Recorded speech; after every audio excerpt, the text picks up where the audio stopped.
Hmm. Well, ladies and gentlemen, we're back. It is the Power Episode 6 review. And look who decided to join in. We got to get this in when the baby is sick. I hope you all enjoyed this episode. For the naysayers that said they wouldn't watch it, it wouldn't be good, it's proven to be a good story. And that's what makes this thing good. This is the wife, Crystal. Say hello to the people. Hello, and I'm here as long as my child alive allows me to be. Yeah, because y'all know how Elle is. Y'all usually hear her saying when she wants to come get on the camera. So we are here to knock this out. But before we get into it, be sure to subscribe. Turn on notifications. That's very important because I hear so many of you say you're not knowing when I'm going on. You're not getting the notifications. Go in your settings, turn them on. Let's take a little quick preview at what happened this episode. Then we'll break this on down. We got to get the right jury to put Tariq St. Patrick away. Exactly. I abhor the violence that comes along with this scourge in our neighborhood. I don't need to explain to you what I do or why I do it. Not to you, not to any fucking You body. can wait till Tariq so we can do what? Settle some fucking white folks? We got queens on lock. What do we need them for? Mm, It pushes mama. That.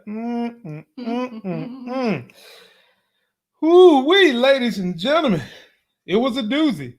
I'm still not happy it took that long for them to come back on, but they're back. So they first start this thing off. Name of the episode is Good versus Evil. It should have been sad old stereotypes that we see across America because they start out in the very beginning. Cooper Sacks talking about what Method Man walked into his office wearing. What the hell wrong? What the hell wrong with his outfit? Look at my man outfit. You know what I'm saying? Wu-Tang. He said he can pull it off. He can pull it off. Meth said he can pull it off, but Cooper Sacks can't. Right. Now, we pick back up with Cooper Sacks and Meth McLean, ladies and gentlemen. They're conspiring together. They're about to have Tasha on trial. And they don't care about Tasha. They care about Tariq. So basically, McLean is defending Tasha. Cooper Sacks is trying to get Tasha to stay in jail. But what the DNC wants Tasha to stay in jail because they want this thing to go away with her husband. How is this going to implode, honey? Because you already see some of the events going on. You see these two bickering about their outfit. This is not Cooper Sacks. This is punk ass Nancy Cooper Sacks. I mean, whenever you have Cooper Sacks involved in anything, you know something is going to go wrong because he's just a screw up. Yeah. So I didn't think that far ahead, but yeah, it is going to implode, and it's probably going to be his fault. I mean, the difference in the two is as simple as Cooper Sacks. One of the things that they're having to do this episode is talk about the trial. And this trial, they want to get a jury so they can get a mistrial, or at least that's what McLean wants. And the difference in the two in their style and their approach is you see this board where Cooper Sacks is going old school. The board got people on it. Right. And my man, Meth McLean, pulls out his iPad and has his people on the jury, which just goes to show the difference in these two individuals. Right. And you know at some point in time, Nancy punk ass Sacks is going to drop the ball. You know, he's going to definitely drop the ball. No, you said McLean doesn't care about Tasha. He cares about getting Tasha off. No. He cares, well. Or is it for his rep? For him, a win is even a mistrial this time. And you saw him and his private investigator arguing. She was like, that's not the McLean I know. She was saying the McLean I know wants to win, not go for a mistrial. So why is he settling for a mistrial? The money involved that he's going to get paid. And I guess to keep his reputation the way it is. I mean, and the backhand deal he's made with Cooper Sacks. But you got to think that these two individuals should know, if y'all so dirty to make a backhand deal with each other, why won't you as individuals stab each other in the back? Right. So I guess I just think I'm missing something, like why why McLean is so easy to cut a deal with Cooper Sacks and undercut his own client. Well, I think a lot of it has to do with Tasha and them have been lying to him. But that's still your client. It don't matter. All he cares about is win or his reputation. That's all he cares about. That's his number one issue. And so we'll come back to them in a minute. Now, my folk out there, Muchella and the crew, I really don't want to talk about Professor Carey, but I know y'all gonna talk about her anyway. And in this episode, they had it where Professor Carey is in the class talking about two philosophers, and one of them was philosopher named Locke. Uh-huh. Now, on my channel, they love to run this joke on me by holding up locks and keys with Professor Carey, talking about she's moist and locks and keys and all that stuff. Okay. You know. Now, thank goodness they didn't show her in no Zeke scene so that y'all can leave me alone about that. But when they had the scene where Tariq was in class with Lauren and the girl that you said is from YouTube, I don't know her name, and they was debating death. Good versus evil and death. What did you think was the point in them having that even in this? You have the white girl saying that the white girl and the black dude on that side of the class saying that people don't know that death can be good. And you have Tariq and this other girl over here. Tariq didn't have anything to do, but the other girl arguing that death is bad. What do you think was the point of that whole conversation? I thought they were talking more so about people's innate characters, Right. Either being are people naturally good or are they naturally bad? Right. I don't know. I guess it's showing that there may be a conflict within. There's a blurred line. Tariq never answered the question. He never said whether he was good or bad. I think because he's lived quite a bit and seen quite a bit and saw that good people do bad things and bad people do good things. And I think, that's what Tariq wound up saying to Lauren, because Lauren wanted to know why didn't he answer the question too. And basically because he said he's seen a lot. He's seen a lot of things happen. He's lived through some things. And I think that was the merit of his argument right there. And I think that's what their parallel they want us to understand from that scene was Tariq, in essence, is the individuals they're talking about, those philosophers. He's kind of both of them. He understands, good. He understands evil. He understands why people have a pathway to do both. And it doesn't necessarily mean that they are one or the other one. It's just sometimes the way life throws it at you, you go down that road. So I think that was the parallel for that. But then they go back to Cooper Saxe and McLean. They go to the scene with them picking the jury. Cooking the books, cooking the jewelry. Golly. And they talk about this guy right here. He was the first one that was accepted. Now, this is the guy who's been working on Power since season 1. He does the Spanish dialect. And he was Dr. Somebody up here. And under normal circumstances, in a case like this, you wouldn't want him to be up there because he's probably going to side with someone like Tasha. He's going to feel like Tasha had been railroaded, whatever. And did you see the look on the judge's face when? Yeah, she knew something was up. The judge knows something. You're right. The judge knows something. Now the question is, are they going to get caught in the end for doing something like this? Because the judge know that they're up to something, and is it going to come back to bite them in the butt? We'll see. But they got the jury they wanted. Right. And then on the pathway to getting the jury they want, look who they go after. Our man, his government name is Francis Johnson. And me and Larry been telling y'all from day one, 2 Bits coming back. Courtney Kemp ain't going to have her boyfriend not getting no check. And he comes back. Cooper Saxe is trying to get him to take the stand to basically throw Tasha under the bus. He's not going to do that. He said he ain't no snitch and all this and that. First of all, he said he ain't getting on the stand, period. Then Meth McLean steps in and basically gives him a black person pep talk and said, N-word, I'm trying to get you freedom, blah, blah, blah. You'll be home by the end of the week. And you be pushing weight. But Meth McLean also tells him something that I'm sure Cooper Saxe wasn't expecting when he get on the stand, that as long as he gets on the stand, there was some kind of word clause he told him that he could use to not say anything really. Okay. And that's what he did in the trial. Okay. So he got up there, didn't really say nothing. Now that 2-Bit is back and is basically free, how is he going to play a role going forward? I already told y'all, I thought that at some point in time, 2-Bit and Tariq was going to hook up and become 22-Bit. It never happened last year. I'm back in business now. What you think? What you see happening with 2-Bit? They sprung this on me, so I didn't think ahead to see what they would do with 2-Bit. But I can see him potentially working with Tariq. But then again, he just kind of sold Tariq down the river by bringing his name up in trial. And Tariq's going to be arrested, so he might not even be an option. Or right. So maybe this might be a segue to get Tommy somehow back into the storyline. I don't know if Tommy is coming back on the show, but this may be a way to drum up some more conversation around Tommy. They're going to use 2-Bit. There's just no way around that. They're going to use him. It's just a matter of how. I don't know. I think with Tommy being such a powerful character in Power, you don't have to add a 2-Bit to Tommy. Wherever Tommy go, and he can start a new crew, and he's going to be the heavy hitter. But I do feel like sometime this season we're going to see Tommy, because when 2-Bit was on the stand, they put a picture of Tommy right in front of him. Right. You know, they want us to start connecting some of those dots. But the thing now is 2-Bit is a bit of a hothead.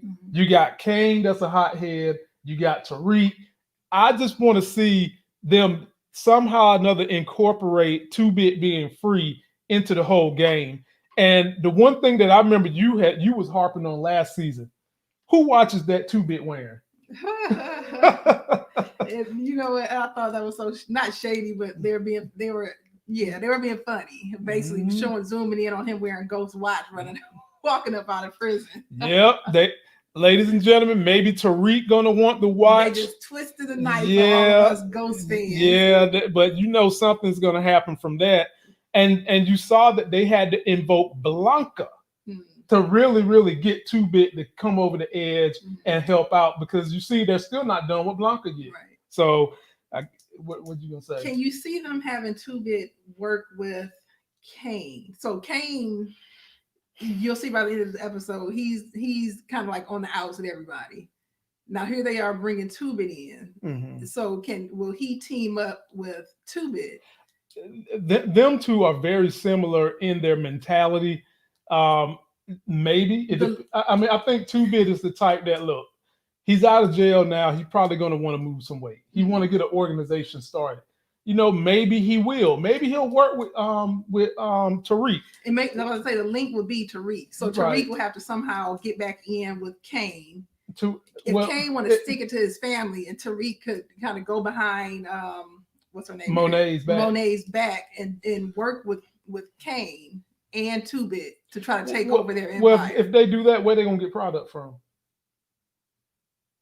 Tariq. So where's Tariq gonna get product from? He's working undercover, kind of on the inside with Monet. But so you saying he's a double agent. Funnel in 2-Bit with Tariq and Kane, and they still going to get the product from Monet, and eventually they're going to break off. Right. Find them a new. You know what? Tariq did, one of the things they mentioned when they was talking about 2-Bit was how 2-Bit know everything.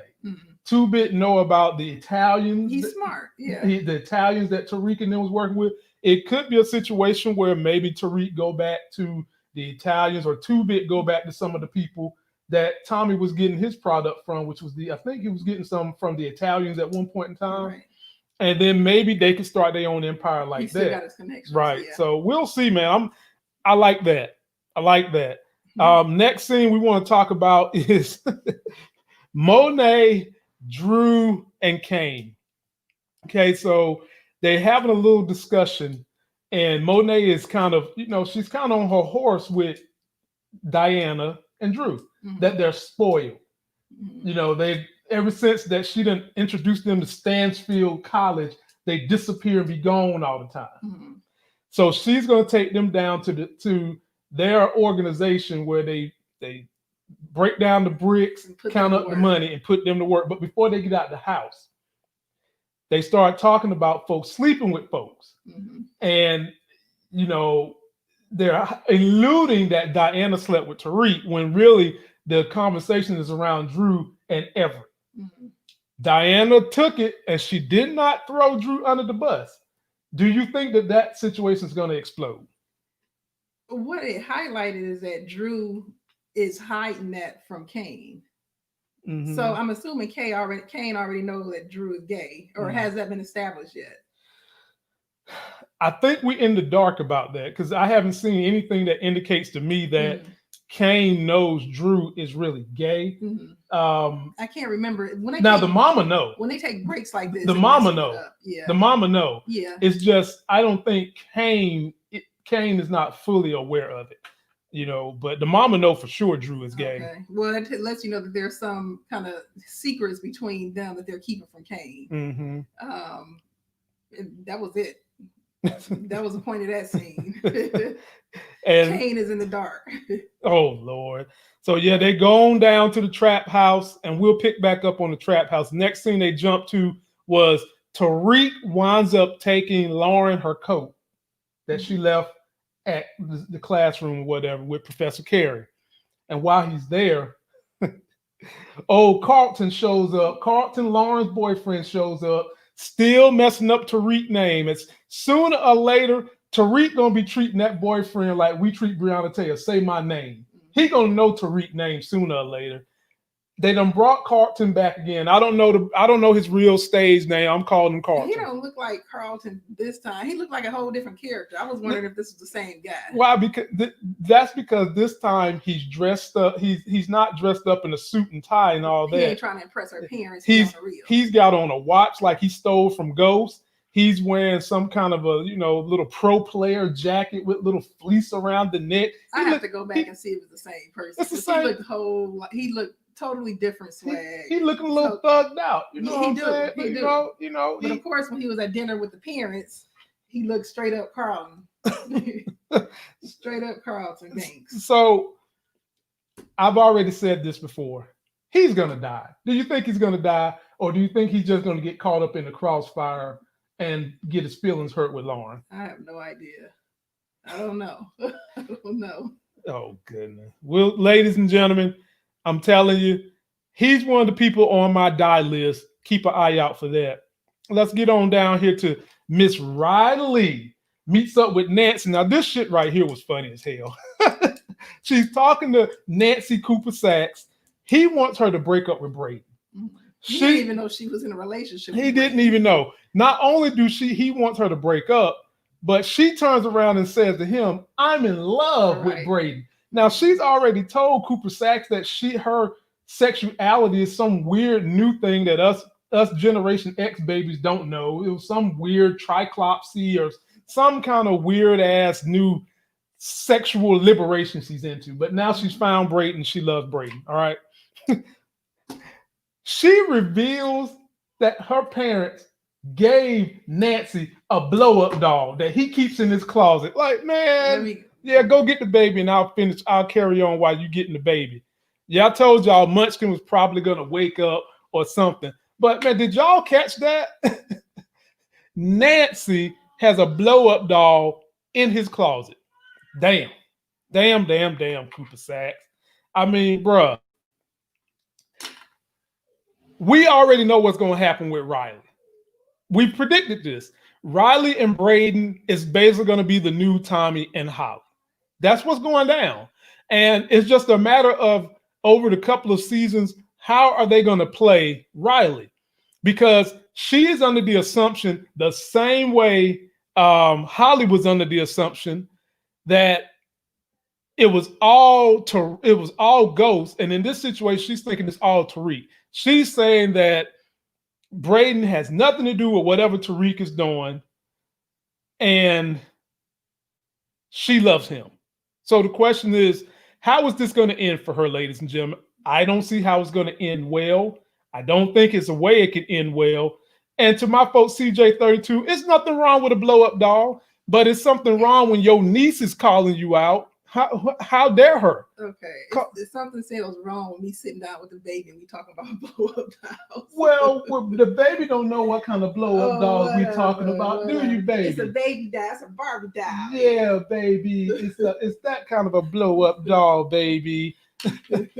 That's what we talking about, baby. Shout out to everybody watching this live stream. I'm trying to move through it because I don't want the little baby to get antsy.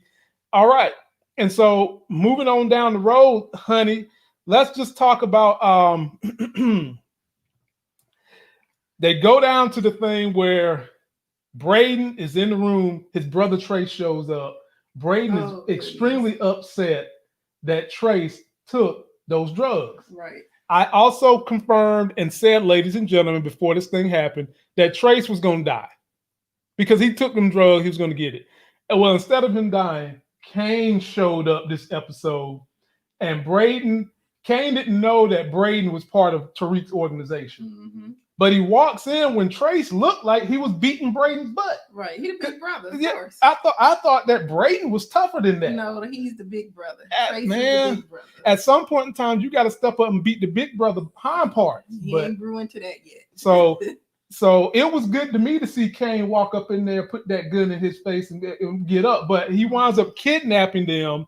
And when he kidnapped them, we had already established that Tariq told Brayden, if something ever happens to you, knock over the chessboard. So Tariq kind of already knew what had happened.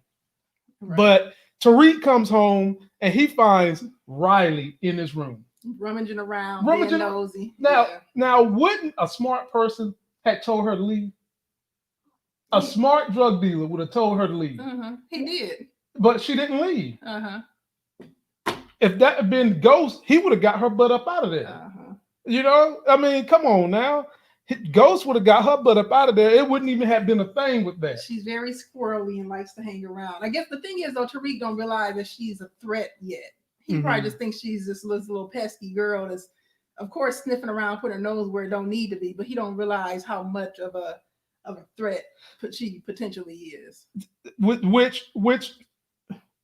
Which makes people upset about how they're trying to make his character smart because she's asked too many questions several times. Right, he's caught her snooping too many times. Like even in this episode, she highlighted that she drugged him and he didn't really understand what was going on. Yeah, he still didn't get it. He still ain't get it. Which that's why some people are upset that you're trying to speedball this brother to being a drug kingpin when little common stuff he's getting wrong. He don't understand. Right. You know, so they start playing chess together, and maybe that's supposed to be something that's going to help them bond, or maybe that they're trying to set this story up in a manner where Tariq kind of likes her, likes the relationship going on with her and Brayden, and eventually when they have to X her, there's a choice to be made. It's going to be more, we'll be more emotionally invested. Ain't that right, honey? Yeah, I think one thing eventually is I think she's going to crack and end up helping Tariq and Brayden outsmart her aunt. You ought to be ashamed of yourself calling that man the aunt. You ought to be ashamed of yourself calling that man the aunt. That is a law enforcement man. That is a man of the law. And so as we go on with the story, ladies and gentlemen, Kane kidnaps them, and he didn't tell. This was not instructions from Monet, not instructions from his daddy, not instructions from anybody. He just decided he's going to kidnap them. Right. And he's acting out because he's upset that Monet is favoring Tariq. Right. So when he kidnaps them, he throws them on the street to sell drugs.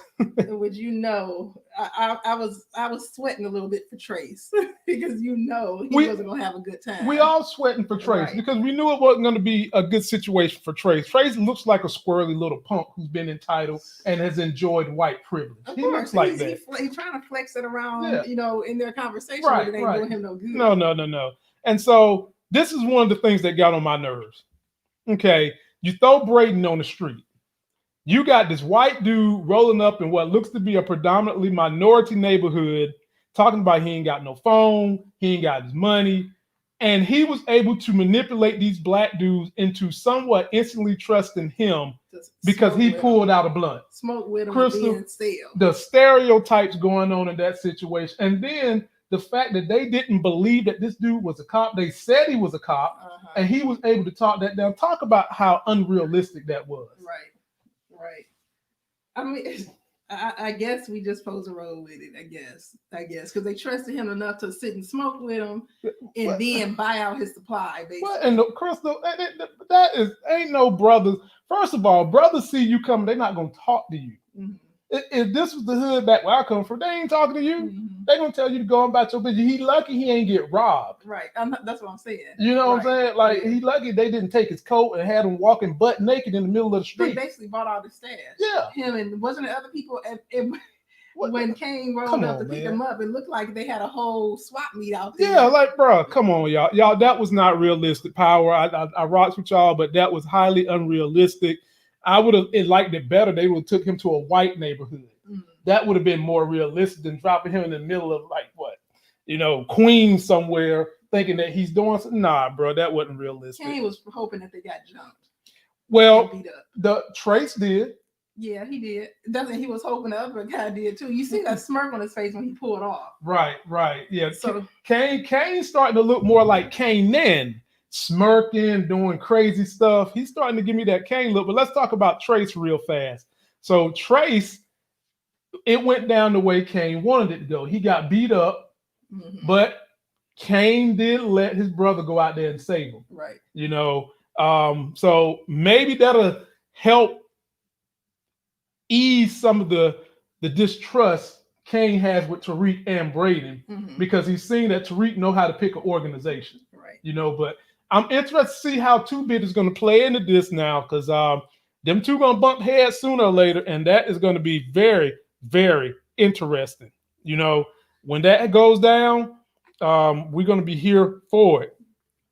All right, now then we move on to this. So while Diana and Drew is in the breakdown house, and me and Larry said this on our live stream the other day, who was texting Drew? Well, it was his boyfriend Everett. And you even heard Diana say he thirsty. Right. I'm thinking to myself, and Drew ain't. Right. Drew just as hot in the booty hole as the devil's anus is. He's just as hot. Okay. He's just as hot in that booty hole, and he winds up going.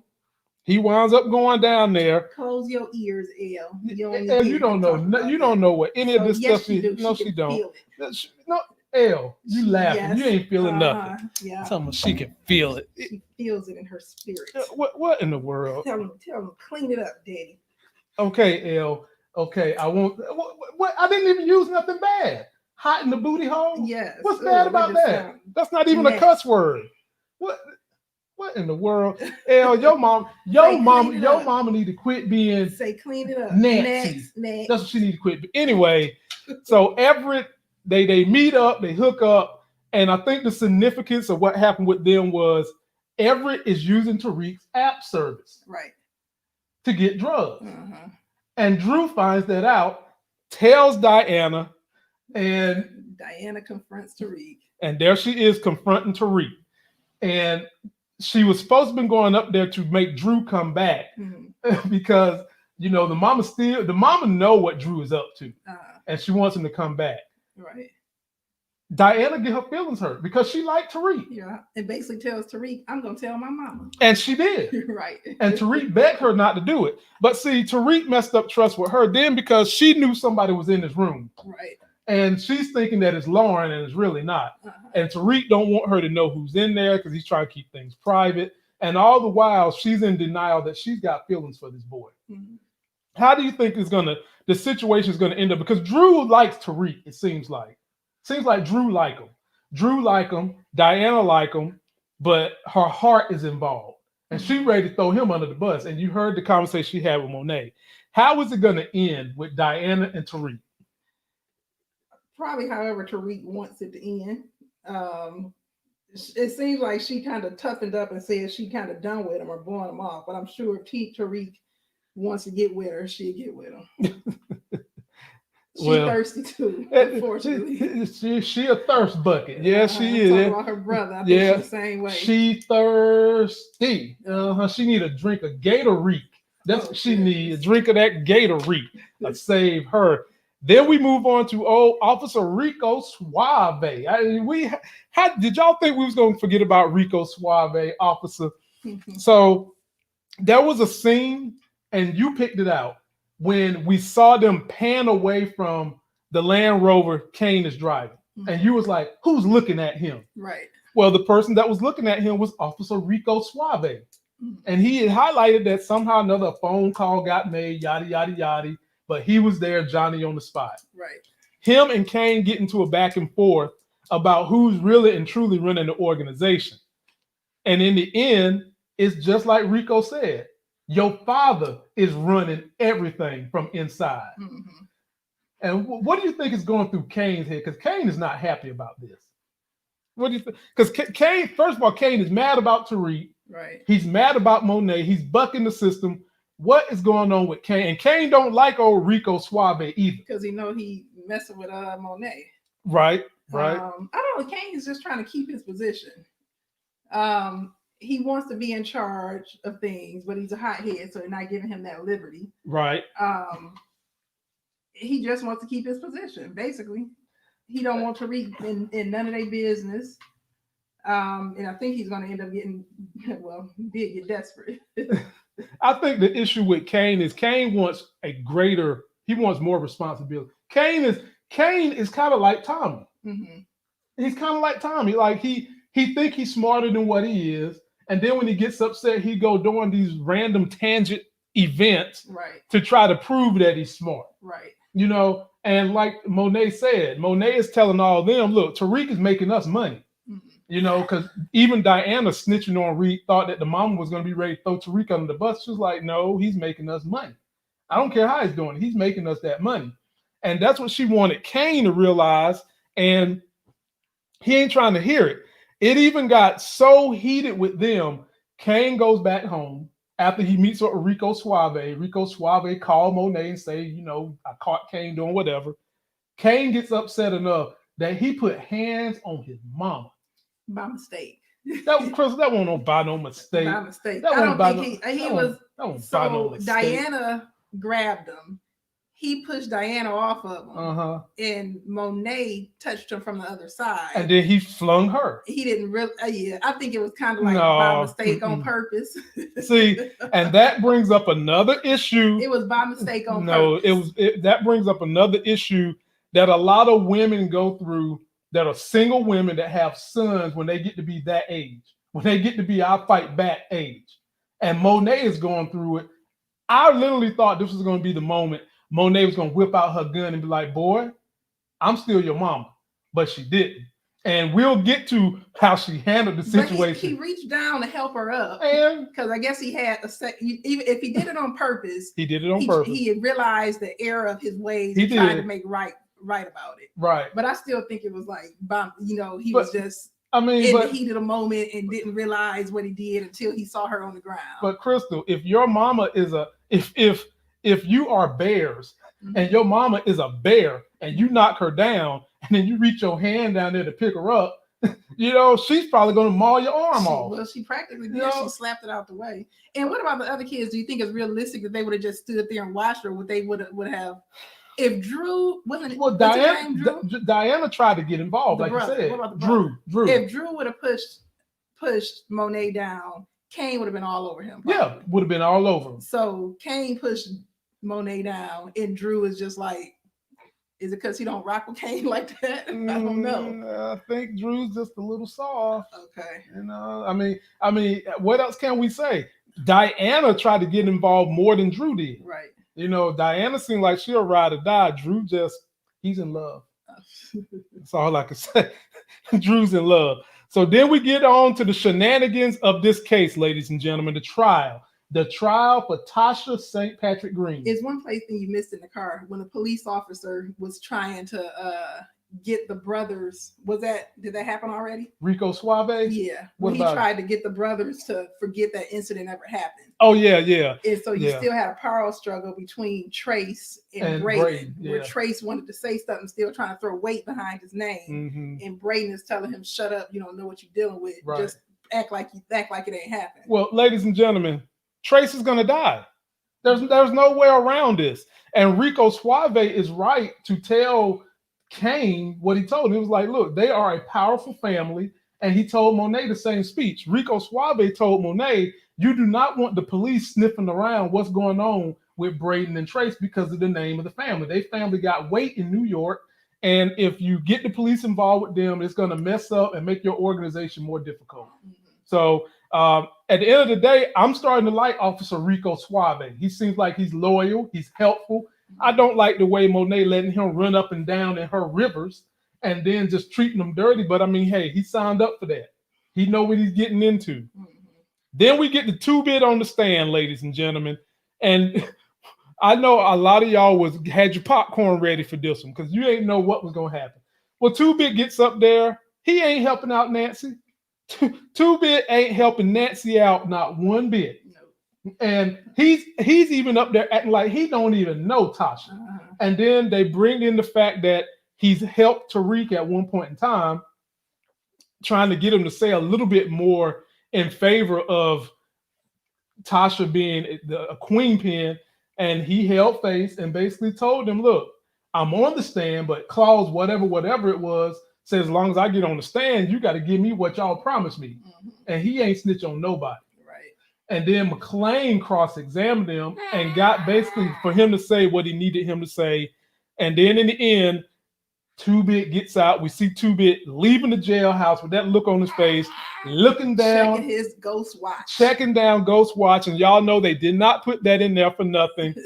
And the last important point we're going to cover, then we're going to get out of here because old Munchkin over here is just like, what you doing? Is this scene right here. Lorenzo talking to his son and telling his son he needs to just fall back and learn from Monet. Fall back and learn. And me and one of my subscribers who hit me today, so shouts out to that subscriber who believed in my conspiracy and helped me form the conspiracy. We saw Kane getting beat up, and we said it was going to be because of his daddy. And we now know why he got beat up, because of his daddy. So after he gave him that pep talk and said, you need to follow Monet's orders, we see him order the police officers to lock him in a room, turn off the cameras, and persist to whipping his ass bloody bad. And we said, in order for them to beat up Kane, it had to be some tough Negroes. And in this scene right here, he done got beat up by the police. The daddy walking in there with Timberland boots. What jail cell let dudes walk around with Timberland boots? Those ain't Timberland boots. Those are Timberland boots the daddy walking like some beat up gym shoes. Them ain't no gym, them is boots. I gotta go back and see. Yeah. And then they pan in on him, Kane with the bloody mouth. He looks down on him and say, don't you put your hands on my wife ever again. Yeah. So having said all that, what is this going to do for Kane? Is Kane going to fall back in order? Is he going to be ready to rebel? I don't think Kane falling back in order. I don't either. Kane was basically about to make a plan to go off on his own. Probably, and he might link up with 2-Bit. Right. He might form his own organization, but here's the problem. Kane is like Tommy. He's not that smart. Do you think Monet is going to be dealing with him? Dealing with Kane from this point forward. She smacked his hand out her face. Well, because Monet called the daddy and told the daddy probably to get Kane. Yeah, she'll deal with him. Yeah, she needs him as a strong arm. Yeah, she needs his discipline. You know, that's why you keep a man at the house so he can lay down that law. Pat, pat, pat.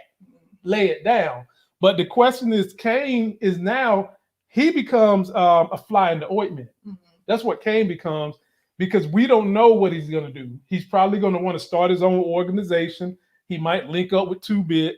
They've done a good job of leaving a lot of room for characters to adjust, change, and become dynamic. So, ladies and gentlemen, it was a pretty good episode. It shouldn't take that. It shouldn't have been that long of a pause. No, nobody should do that. It's making me lose interest in the series, honestly. I mean, it was a good series when it first started, and now it's lost its momentum for me. I have to get back into it. You got to get back into it. But as soon as you get back into it, it's going to be going off. I will say this episode wasn't, I guess, packed enough for me to be like gung-ho powered with 2. Right. It's just, okay, it's back on. Let's see what's happening. I think this was a good enough episode with what they did. Putting 2-Bit into the series was probably the crescendo for this episode. And that was enough to keep fans on the drip. Yeah, I guess that was supposed to be there. Right. We back. Yeah, that was enough to keep fans on the drip. Because some of us was hoping it was going to be Tommy. But ladies and gentlemen, here to tell you, Tommy's still going to come back. Episode 9, they're probably going to have him come back in some capacity. What 2-Bit did is what I thought they was going to do with Tommy. Put Tommy on the stand and have a way for him to weasel out of it. But ladies and gentlemen, leave me all your comments. I want to thank everybody that has come in here and watched us on this live. I will post this across the social media blogosphere, and we will be coming back, hopefully, if we can stay awake. And we're gonna do a Shameless, the TV show, quick something to talk about that. It ain't gonna be as long as Power, but we'll come and let you know what we feel about Shameless once we can get the child to bed and just kind of talk about how we feel about Shameless. So shout out to Nita the Diva, CJ32, all my folk that came and checked this out, all 200 and something of y'all. The only thing is kids have a tendency to know when you up to something. Yeah, So they as do. soon as we put Like it in this, bed, like this chick, what, 20 minutes and then she woke up. So yeah. just be on the lookout for our review of Shameless season 11, episode 1, sometime tonight. It'll be 10-minute quick rendezvous, and we'll see you guys then. So be on the lookout for that. And we'll see you guys on the next one. We'll be back next week and in a little bit. Right. Yep. All right, Elle, you want to tell them goodbye? You want to tell the people goodbye? Say bye-bye. Say bye-bye. Bye-bye. Have y'all noticed how this baby got this fierce haircut, like a mohawk and a rat tail? She was born like that. We ain't cut her hair. She was born like that. She got a duck tail in the back. Yep. And a mohawk fade on top. Right. Oh, baby. That means she's going to be something special. And until that Net Sex is Hell video, we'll see you.